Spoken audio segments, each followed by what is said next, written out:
Hello, everybody, and welcome to How to Climb Out of the Pile of Stuff, a practical guide for contemporary internet dwellers to survive the perils of audiovisual archiving platforms of the web.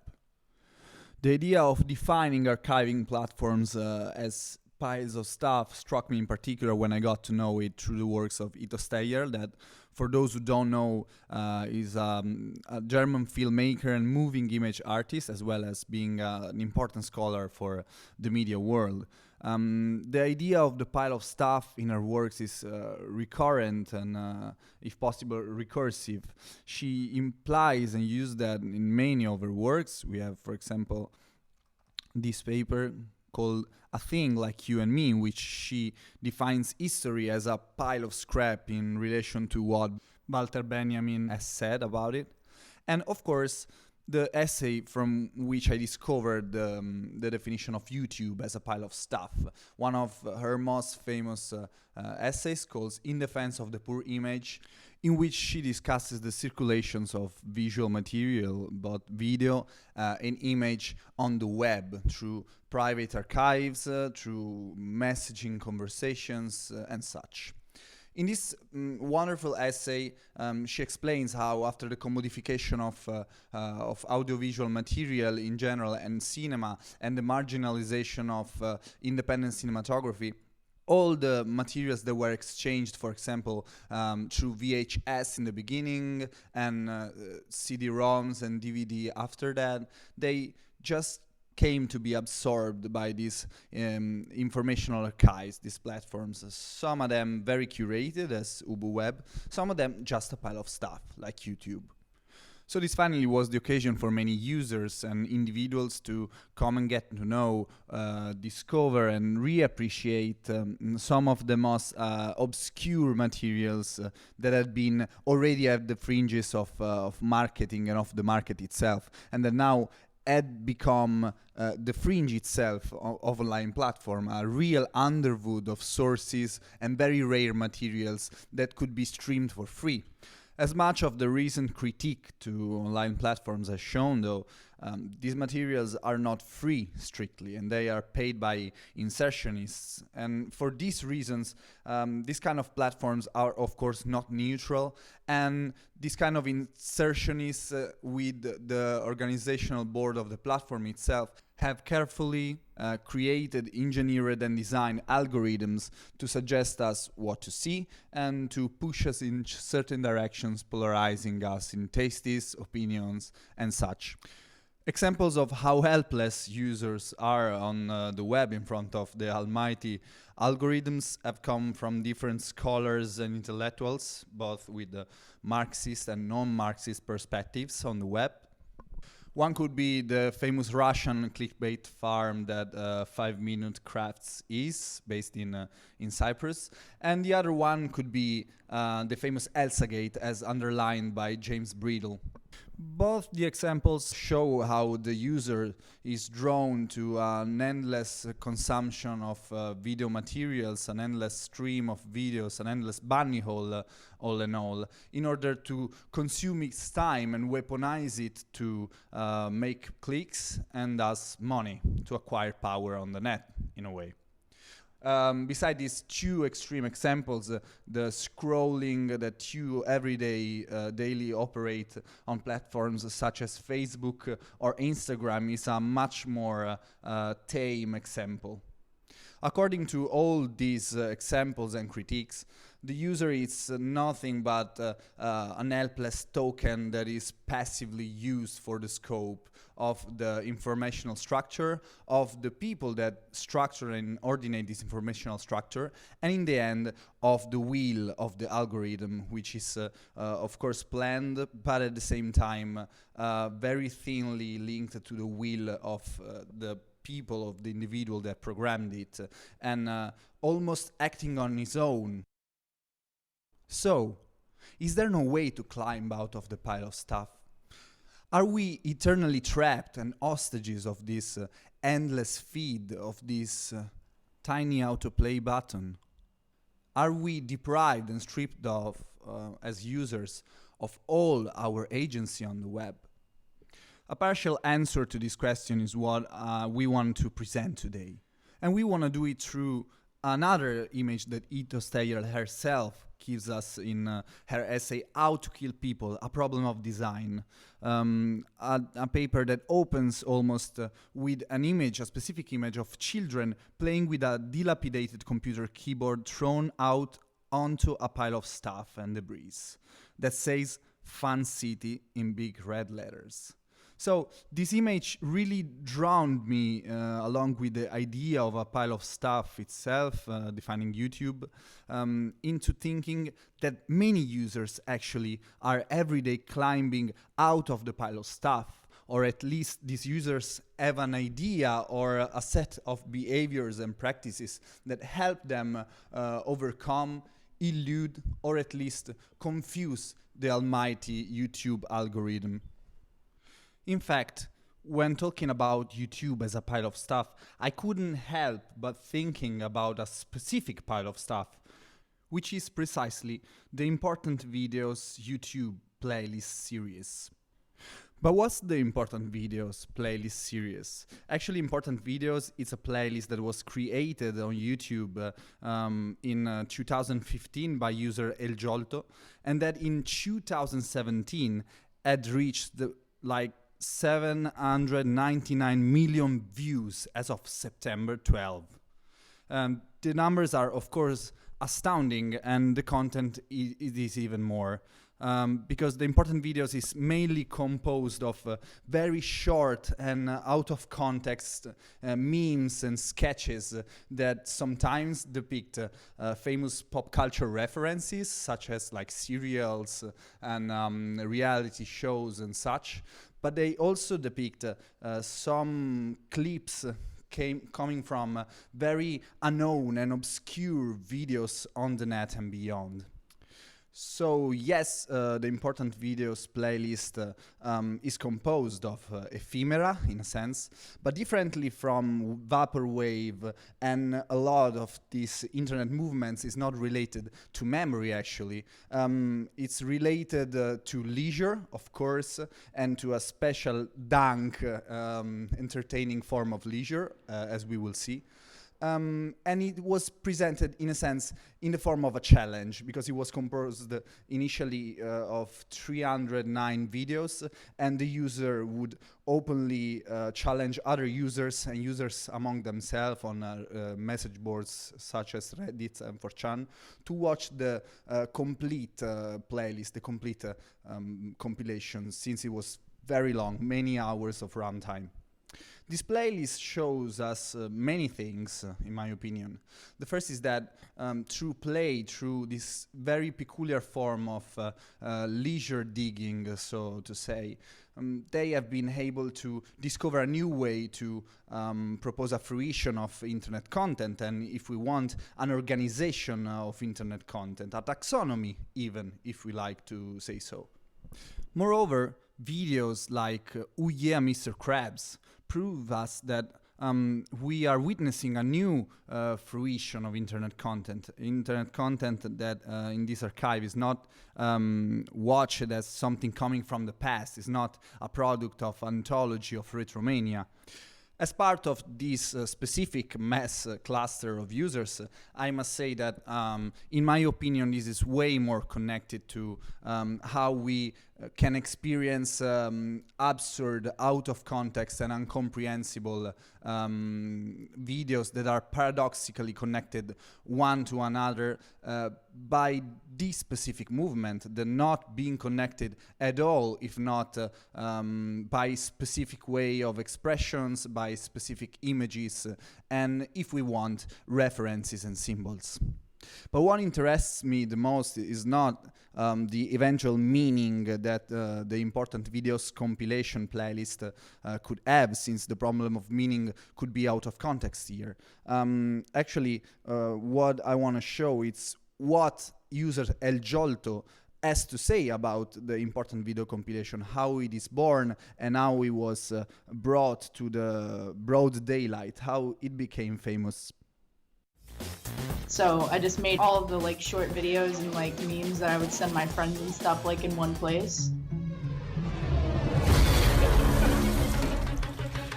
I I, didn't make it private or anything because, I wanted my friends to be able to see it, but, I didn't think it was gonna be as big as it was.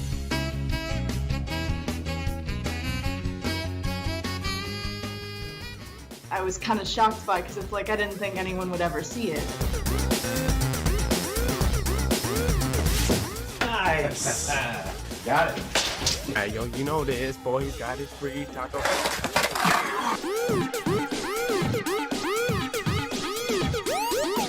The videos are so short, so it's easy to watch a bunch of them. I think a lot of the humor in those videos, a lot of it is like, it's very varied. I'm 19, I'm gonna be 20 like December. Congratulations. Congratulations. People who are commenting like, El Jolto is a meme lord and like all this stuff. It's cool, but it's at the same time it's weird because it's like, I just put it together, it's not like my content. What I find particularly interesting of this witness, which is very important as ethnographic data to clear why it was born and how it became famous, is that El Jolto Eris fundamentally talk about 3 points, or 4, to better say.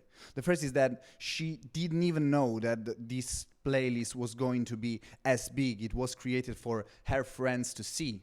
So the first point is that nothing was planned or even expected or even strategically thought out before as a possibility. So intention is not part of the plan. The second thing is that, in her opinion, it's a very easy form of entertainment and humor because the videos are short, are varied, and are able to hit everyone with their comic and goofy attitude. The third thing is that, as she asserts herself, is that she gained, of course, the subcultural status of meme lord, a very high recognition from the anons of the web. But she was, in the same measure, baffled by this because, as she reminds us, she didn't create these videos. She just organized the content. So, are important videos and dank memes of YouTube a consequence of the invisible algorithmic hand of the platform, or rather not? Of course, the rules and structure of the platforms are the prerequisites, the conditions under which a thing like an important videos compilation, as we will see, can pierce the underground veil of internet subcultures and become a mass phenomenon. At the same time, it would be rather difficult to prove that this was something that was originated by the algorithm itself.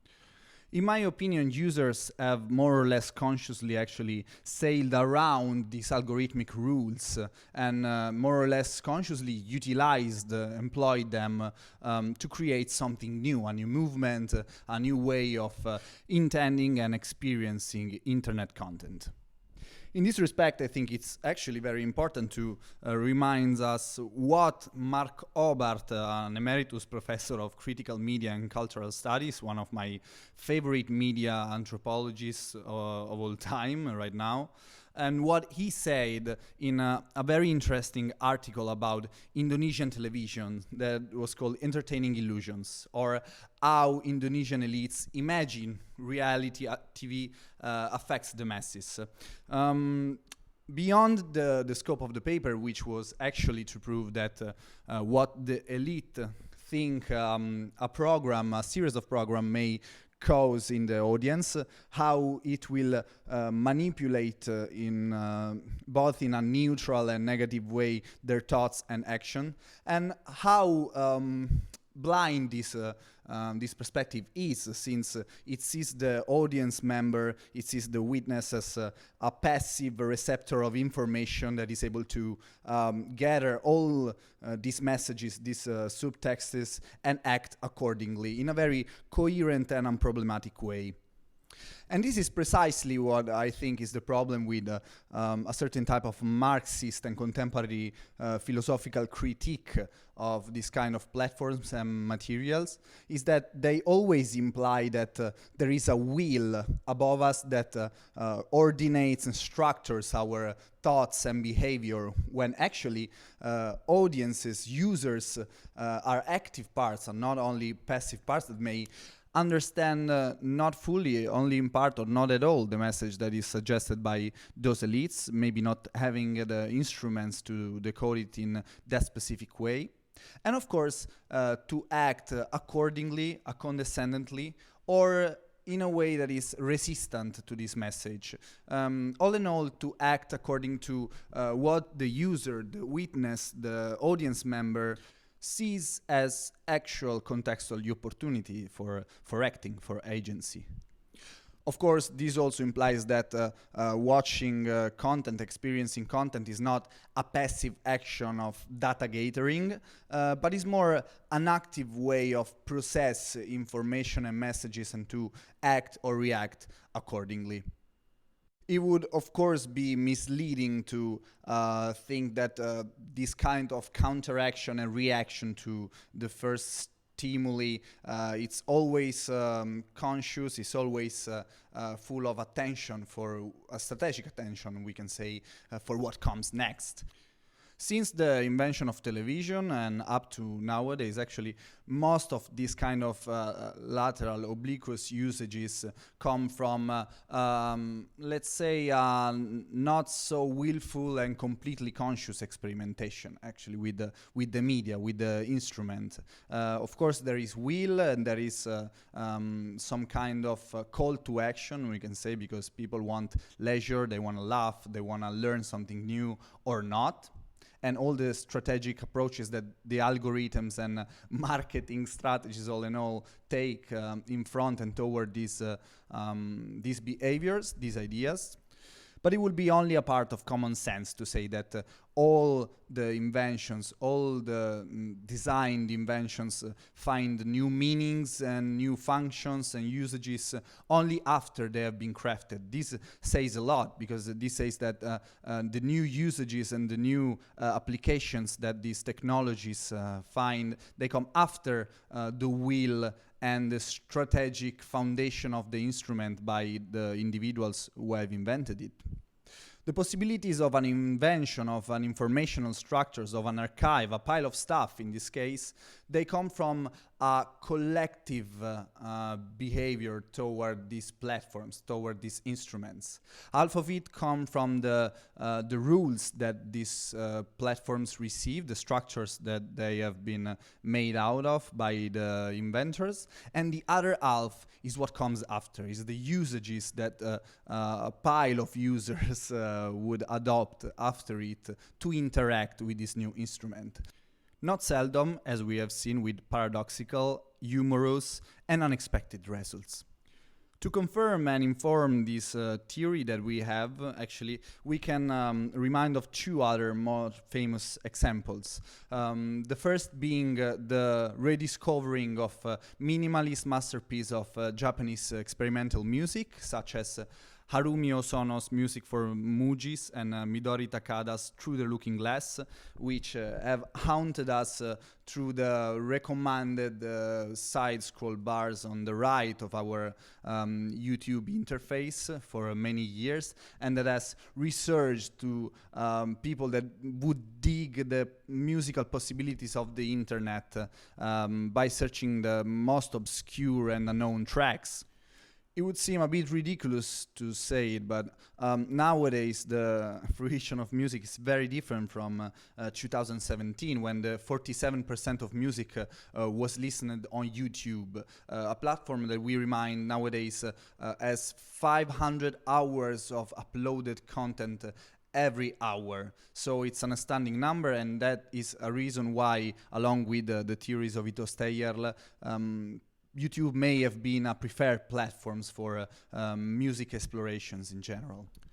The gateway for this kind of music, of Japanese minimalist music, was for many, it seems, the famous hip hop lo-fi beats to study to. But it came to me for all different reasons, for another type of explorations that we were privately, individually doing into the hidden content of YouTube. But long story short, this is an interesting example to see how the so-called wheel of the algorithm, even if it's wrong to call it a wheel, like the programming of the algorithm has chosen, has selected this kind of videos to be shown to a large majority of internet users interested in music in general. So it was, if you allow me, a co-construction between the algorithm and the users themselves that would not only watch and search and click eventually on this kind of videos on the up next autoplay button, but also the other users that would upload these rare materials on their archives that are for many reasons unlisted, that are for many reasons hidden or personal or anyway not intended for a very large audience. A second example that is very dear to me is the one of Indonesian telolets, Indonesian claxons that surfaced on the web in 2016, in December 2016. The phenomenon consisted in a meme that was going crazy on the internet at that time, caused by a specific practice where Indonesian kids in West Java, in a specific area of West Java, would go to nearby highways and streets to show this very specific sign on which there was written Om Telolet Om, that literally means uncle, please play your horn, honk, uncle, and was trying to trigger the bus drivers to play their horns. Why? This is because their peculiar horns had different, unique, funny sounds that they would produce. This specific klaxon called the telolet that you can search on the internet, of course. And then they would record these kind of videos and put them on the internet. So this is, of course, another history that is not part of our reasoning, but it tells us how there is an interest that goes beyond the algorithm to gather and archive any kind of material that could be dear to the audience more than to the elites, so-called, as Mark Hobart would say. So apparently the telolets had an exceptional memetic and mimetic capacity because specifically in 2016, Indonesian people started to use Om Telolet Om catchphrase motto on the internet as a synonym to show support to their favorite artists, DJs, and even politicians such as Hillary Clinton at that time. Seemingly, this catchphrase, this motto, got to the mass media all over the world, and the world discovered the telolets. The real discovery came when the DJs to which all these Indonesian people, EDM DJs mainly, had their feeds, their Twitter comments feeds full of Om Telolet Om phrases. So they were kind of the first to get to the meme, the real meme, and then they lately used it, employed it, sampled it from the internet to create peculiar and funny new EDM songs. The meme, the Trollette meme, became immensely famous thanks to both the Indonesian audience pushing it on the internet and, of course, the EDM DJs for the likes of Umet Özkan and Marshmello that would use the samples for humorous songs.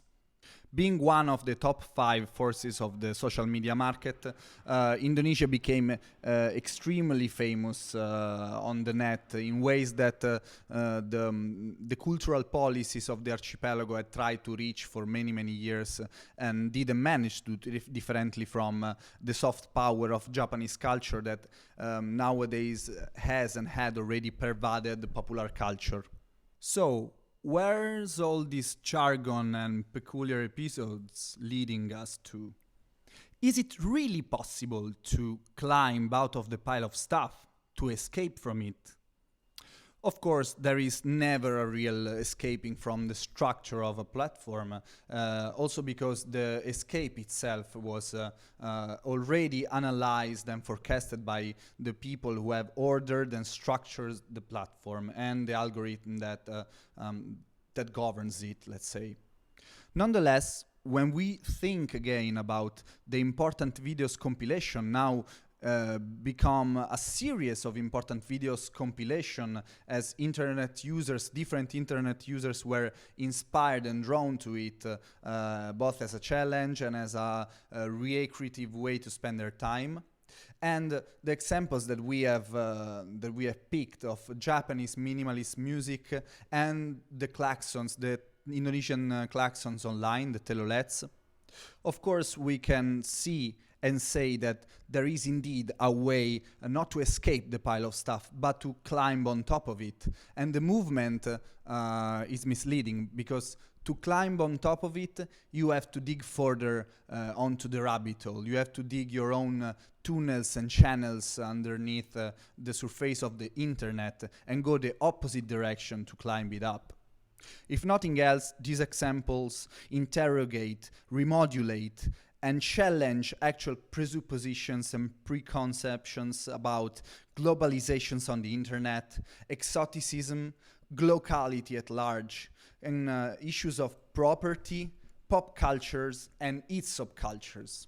Indeed, at least the oppositions of these kind of terms, the possibility for internet content to be hyper-local and yet become global and transnational in a sense, blurring the line between representation and exoticism and glocality, of course.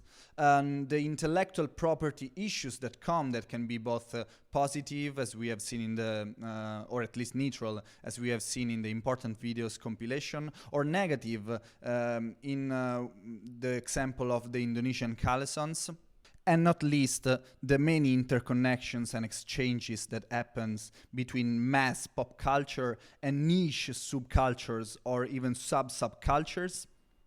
They all show us that indeed there is an hope to climb the pile of stuff.